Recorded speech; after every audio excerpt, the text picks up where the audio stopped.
Position में लगा देते हैं। लेकिन गृह प्रवेश करने की बात तो अगर कहेंगे तो कहेंगे कुल गृह प्रवेश, वास्तु शांति, भंडारा, सब सारी व्यवस्था टर्मन। और पंडित जी से कहेंगे पंडित जी आप अकेले आ जाइएगा और थोड़े समय में करा दीजिएगा। पंडित जी क्या करेंगे, अरे से पूरी लगाई ही। अब 1 लीटर में ये जान लेना चाहिए व्यक्ति को कि ये जो गृह प्रवेश कर रहे हैं ये क्यों कर रहे हैं। और गृह प्रवेश में बार बार वास्तु पुरुष की बात आती है, तो वास्तु पुरुष है कौन, ये भी जान लेना बहुत आवश्यक होता है ना। अब रही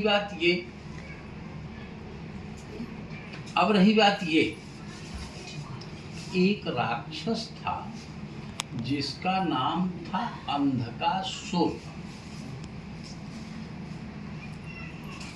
अंधकासुर की उत्पत्ति शिव के तेज से हुई थी। अब वो अंधकासुर के पास आंखें तो थी लेकिन दृष्टि नहीं थी, किसी को देख नहीं पाता था। इसी कारण उसका नाम अंधकासुर पड़ा। अब वो अंधकासुर यहां तक कि शब्दवेधी बाण भी मारता था।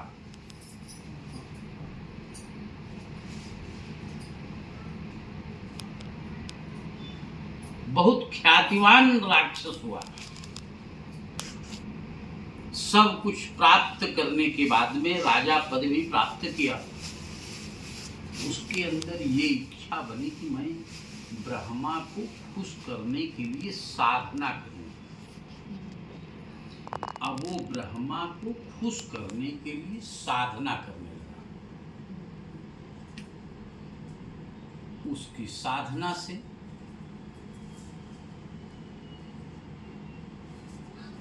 ब्रह्मा जी खुश हुए और ब्रह्मा जी खुश होकर के दर्शन भी दिए। और दर्शन देने के बाद में ये कहा तुम वरदान मांगो, हम तुम्हारी साधना से खुश हैं। अंधकासुर आवाज पहचान गया कि ये ब्रह्मा ही हैं। दूसरा कोई अगर ब्रह्मा बन करके बोलता तो तुरंत उसको आहट मिल जाती कि नहीं ये ठीक नहीं।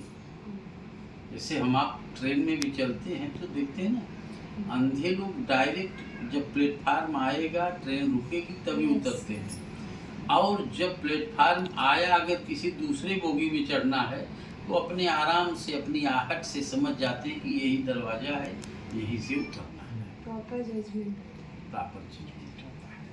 तो अंधकासुर अपने जजमेंट से बोला कि अगर आप ब्रह्मा हैं तो मुझे त्रिवाचा दीजिए कि हम आपके सब माने साधना से खुश हैं और जो मांगोगे वही हम देंगे। तो ब्रह्मा ने कहा कि हम देंगे देंगे देंगे। 3 बार त्रिवाचा कर दिए।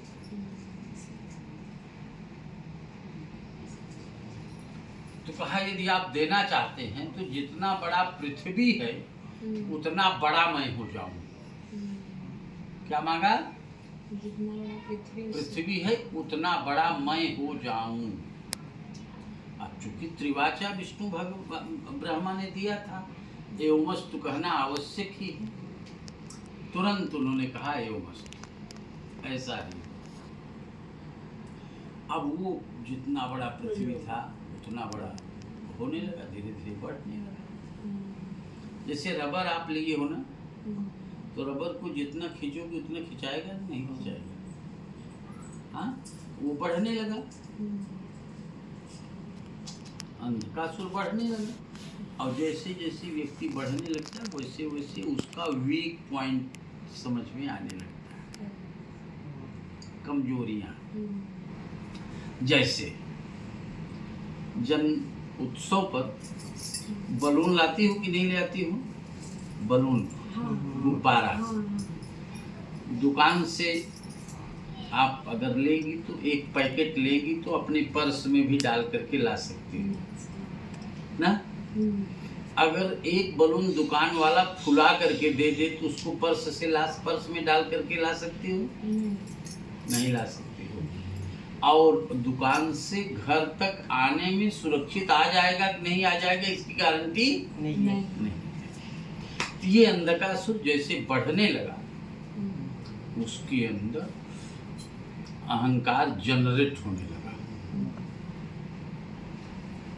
चलने लगा। जिस दिशा में चलता था सब बराबर करता जाता था। इसी तरह से लोग त्रिदेवों की पूजा कर रहे थे आपस में, ब्राह्मणों को बुला करके, वेद पाठी ब्राह्मणों को बुला करके त्रिदेवों की पूजा कर रहे थे। अब उनसे पूछ लिया ब्राह्मण, वो तो अंधकासुर तो लंबा चौड़ा हो गया था, चाहे आप लोग 13वें तल पे हो, 18वें तल पर भी वो उसकी निगाह जाती थी, इतना लंबा चौड़ा हो गया था। तो कहा कि आप लोग क्या कर रहे हो? अब कोई अपरिचित व्यक्ति अगर आपसे पूछेगा कि आप लोग क्या कर रहे हैं, तो आप यही बताओगे कि ना मैं पूजा कर रही हूँ, तो बात खत्म हो गई, ज़्यादा दिमाग लगाने की जरूरत है नहीं। तो उसने कहा अच्छा किसकी पूजा कर रहे हो? कहा हम